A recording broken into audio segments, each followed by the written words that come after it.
Topic है drug excretion का। तो ड्रग मेटाबॉलिज्म की स्टेज हम गुजार चुके, उसके बाद एट द एंड जो ड्रग है आपकी उसने बॉडी से रिमूव होना है। तो इसमें ड्रग भी रहती है प्लस उसका जो मेटाबोलाइट है वो भी इसमें आ जाएगा। तो removal of the drug and its metabolite from the body is known as drug excretion. अब बात आ जाती है कि कौन से मेजर रूट हैं जिधर से आपकी जो ड्रग है वो एक्सक्रीट होती है। तो इसमें जो मेजर रूट है, ये मेजर ऑर्गन इन्वॉल्व है वो आपकी किडनी है जो कि इन्वॉल्व होती है। लेकिन इसके अलावा lungs, bile, faeces, sweat, saliva, tears and milk, इन सब रूट्स के थ्रू भी ड्रग्स की एक्सक्रीशन होती है। लेकिन मेजर रोल इसके अंदर किसका है? किडनी का है। अच्छा, अब हमें पता है कि जो आपकी किडनी है उसमें आपके नेफ्रॉन प्रेजेंट होते हैं जो बेसिकली फिल्ट्रेशन का काम करते हैं। तो जो आपकी ग्लोमेरुलर फिल्ट्रेशन है वो बेसिकली आपकी क्या है? नेफ्रॉन में हो रही होती है।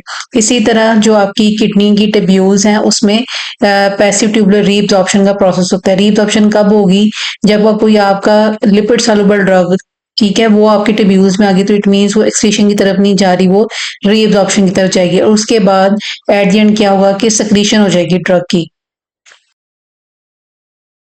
तो जो रेट ऑफ रीनल एक्सक्रीशन है वो किस चीज पे डिपेंड कर रहा है? वो इन तीनों चीजों पे डिपेंड कर रहा होता है, इनके फिल्ट्रेशन प्लस सिक्रीशन। ठीक है।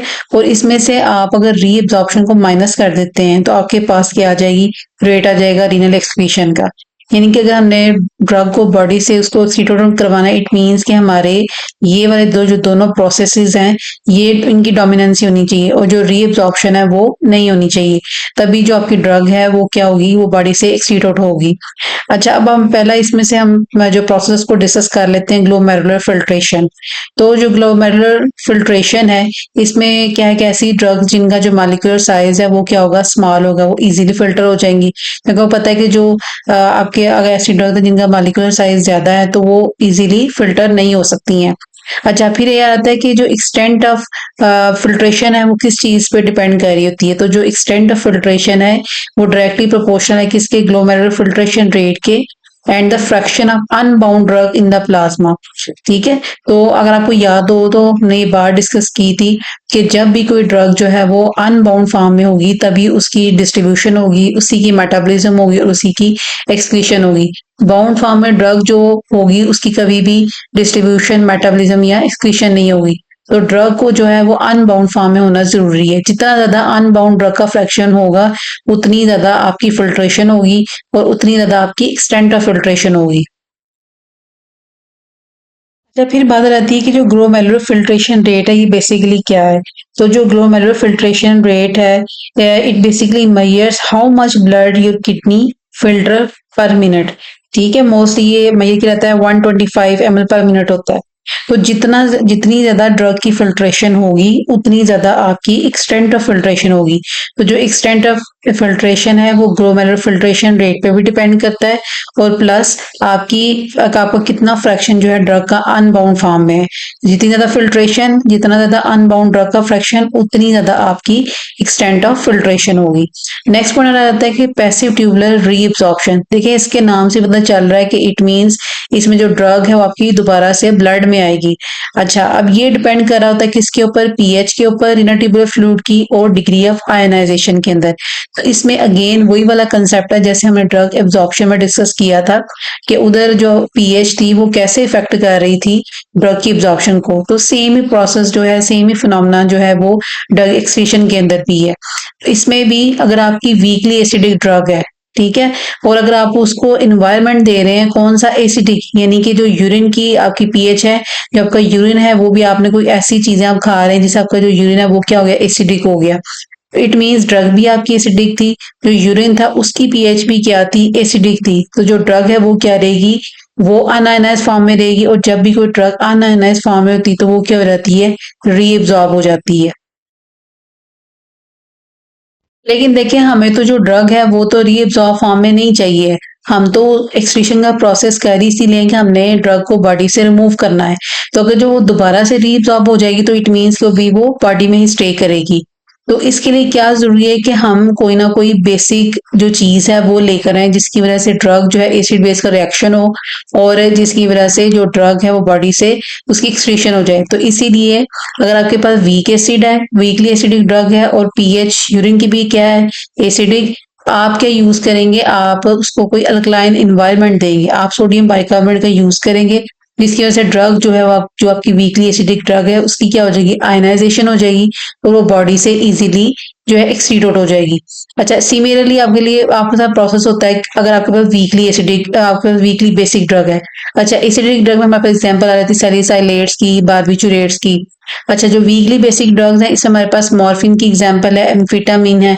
ठीक है, तो अगर आप उसको ऐसा इन्वायरमेंट दे रहे हैं जो कि क्या है, अल्कलाइन इन्वायरमेंट है, अगर आपकी यूरिन की पीएच क्या है, अल्कलाइन, ठीक है, तो ड्रग भी बेसिक थी, यूरिन की जो पीएच थी वो भी क्या थी, अल्कलाइन थी। तो जो ड्रग है वो क्या रहेगी, अनआयनाइज्ड फॉर्म में रहेगी, और अनआयनाइज्ड फॉर्म में रहने की वजह से ड्रग क्या हो जाएगी, रीअब्सॉर्ब हो जाएगी। तो अगर ऐसी ड्रग को हमने बॉडी से रिमूव करना तो इट मीन हमें कोई एसिड रिक्वायर है। तो आप क्या यूज करेंगे, आप विटामिन सी, जिसे हम एस्कॉर्बिक एसिड भी कहते हैं, वो यूज करेंगे। तो जिसकी वजह से जो वीकली एसिड बेसिक ड्रग है वो क्या हो जाएगी, आयनाइज्ड हो जाएगी और बॉडी से एक्सीट आउट हो जाएगी। वीकली एसिडिक और वीकली जो बेसिक ड्रग्स हैं दोनों के हमने जो केसेस हैं वो देख लिए हैं कि उसमें हमें क्या करना पड़ेगा।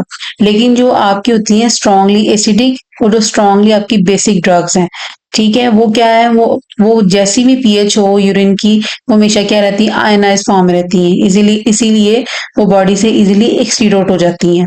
अच्छा, उसके बाद थर्ड टाइप आ जाती है आपके पास की जो एक्स्ट्राट्यूबुलर सिक्रीशन है। तो ये क्या है, कैरियर मेडिएटेड ट्रांसपोर्ट है। तो अगर इसमें कैरियर इन्वॉल्व है, अगर आपको याद हो तो हमने ड्रग ट्रांसपोर्ट मैकेनिज्म पढ़े थे। ठीक है, तो जहां पे कैरियर की इन्वॉल्वमेंट है वहां पे आपको क्या है, एनर्जी चाहिए है। ठीक है, लेकिन जो आपकी एक्टिव सिक्रीशन है, it is unaffected bye pH of the urine, कोई इफेक्ट नहीं है। इसी तरह प्रोटीन बाइंडिंग का भी इस पे कोई इफेक्ट नहीं होता है। अच्छा, लेकिन ये है कि जो आपका कैरियर सिस्टम है ये क्या है, नॉन सेलेक्टिव है। नॉन सेलेक्टिव का क्या मतलब है कि कुछ खास किस्म की स्पेसिफिसिटी नहीं है कि ये इसी ड्रग को बाइंड करेगा। इसका मतलब कि आपकी जो दो ड्रग्स हैं अगर उनकी बाइंडिंग साइट सेम है, ठीक है, उनका कैरियर जो है सिस्टम जो है वो सेम है, तो वो क्या करेंगी, तो एक दूसरे के साथ compete करेंगी। तो उसमें से जिसकी ज्यादा जो है बाइंडिंग एफिनिटी होगी, ठीक है, वो जाके दूसरी ड्रग को क्या करेगी, उस जगह से डिस्प्लेस कर देगी और खुद उसके साथ जाके कैरियर के साथ बाइंड कर जाएगी। अब देखिए इसमें हम एग्जांपल ले लेते हैं पेनिसिलिन की। ठीक है, जो पेनिसिलिन है वो और प्लस आपकी जो प्रोबेनिसिड है। ठीक है, जो प्रोबेनिसिड है वो आपको पता है क्या है, एंटी गाउट ड्रग है, और जो पेनिसिलिन है वो क्या है, एंटीबायोटिक है। तो होता क्या है कि इन दोनों का जो कैरियर सिस्टम है वो क्या है, सेम। ठीक है, तो ये दोनों क्या है, अपने सेम कैरियर साइड पे बाइंड करने के लिए आपस में क्या करेंगी, compete करेंगी। और जो प्रोबेनिसिड है ये रिप्लेस कर देता है पेनिसिलिन को। ठीक है, जिसकी वजह से क्या होता है कि जो पेनिसिलिन है उसका जो ड्यूरेशन ऑफ एक्शन है वो क्या हो जाता है, प्रोलॉन्ग हो जाता है। ठीक है, लेकिन ये चीज हमारे लिए कभी कभी बेनिफिशियल भी होती है कि अगर हमें किसी पर्सन को जो अगर उसको यूरिनरी ट्रैक्ट इन्फेक्शन है तो हमें वहां पे अगर पेनिसिलिन चाहिए ज्यादा टाइम पीरियड के लिए।